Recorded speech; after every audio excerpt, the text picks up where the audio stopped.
আপনার দোয়া নিয়ে, আপনার অনুপ্রেরণা নিয়ে সামনে এগোনোর চেষ্টা করবো, ভালো করার চেষ্টা করবো, জানি না কতটুকু করতে পারবো। তবে ইনশাআল্লাহ আপনি যখন মাথায় হাত দিয়েছেন, চেষ্টা করবো ভালো করে। চাষিবাইকে বললাম যে স্যার দেবদাসটা কি করা যায়? বললো যে হ্যাঁ করা যাবে না কেন, পরবর্তী প্রজেক্ট করি। তুই করবি দেবদাস? জি স্যার। এখন তুমি আমাদের কথা রেখো। জি স্যার। আমার কথা মানে যে তুই ভালো করে কাজ করো, আমি চেষ্টা করবো ভালো করে কাজ করার। ধন্যবাদ চাষি স্যারকে যে দেবদাস চরিত্রে আমাকে পছন্দ করার জন্য, দেবদাস হিসেবে ভাবার জন্য। আপনার কাছে আমি পরম কৃতজ্ঞ হয়ে গেলাম স্যার। আমি জানি না কত ছবি করবো জীবনের বা কোথায় শেষ হয়ে যাবে। আমার মৃত্যু পর্যন্ত, আমার টোটাল কেরিয়ার, একটি শিল্পীর কেরিয়ারে দু একটি ছবি থাকে যেগুলো তার টোটাল কেরিয়ারের আইডেন্টি হয়ে থাকে, পরিচয় হয়ে থাকে।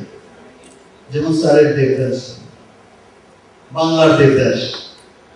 সো আমি চাইবো যে অ্যাটলিস্ট ওইটুকু বলুন। দেবদাস দুবার হয়েছিলেন, একবার গ্রেট গ্রেট গ্রেটেস্ট করেছিলাম, আরেকবার শাকিব খান করেছিলেন। তার তুলনাতে একটু হলো ভালো কাজ করার চেষ্টা করেছে। আমার ফ্যান্সদের উদ্দেশ্যে আমি বলবো, অনেক সময় অনেক প্রোগ্রামে অনেক ফ্যান্স আমাকে বলে দেয় স্যার ভাইয়া দেবদাস দেবদাস দেবদাস করে। নট অনলি তাদের উদ্দেশ্যে, সবার উদ্দেশ্যে বলতে চাই যারা আমাকে ভালোবাসেন, আমাকে পছন্দ করে, যারা আমাকে শাকিব খান বানিয়েছেন, যারা আমার ছবিকে ভালোবাসেন, তাদের কাছে অনুরোধ, আমার এই পছন্দের ছবিটি, আমার এই লাইফের আইডেন্টিটি আপনারা সার্থক করবেন। ইনশাআল্লাহ দেবদাস একটি বিগ হিট মুভি হবে। সবাইকে আবার ধন্যবাদ। Thank you. চাষি আঙ্কেল আমাকে বললো, আমি 4 নম্বর মেকআপ নিচ্ছিলাম, তখন চাষি আঙ্কেল বললো পেয়ে গেছি। আমি ভাবলাম যে কি পেয়ে গেল, আমি শুটিংয়ের জন্য খুব তাড়া ছিল। তো পরে আঙ্কেল আমাকে ফোন দিয়ে বললো যে আমি তোকে দেবদাস ছবিতে নিতে চাচ্ছি, তুই কি করতে চাচ্ছিস? তো এটা আমার কাছে একটা আকাশ কুসুম প্রপোজাল মনে হলো, কারণ সেই ছোটবেলা থেকে আমার বাবা মার আমল থেকে এই দেবদাস ছবিটি হয়েছে যে আমি যেটাতে কাজ করতে পারবো, তারপর আমার পার্বতী, এটা আমার ধারণা ছিল না।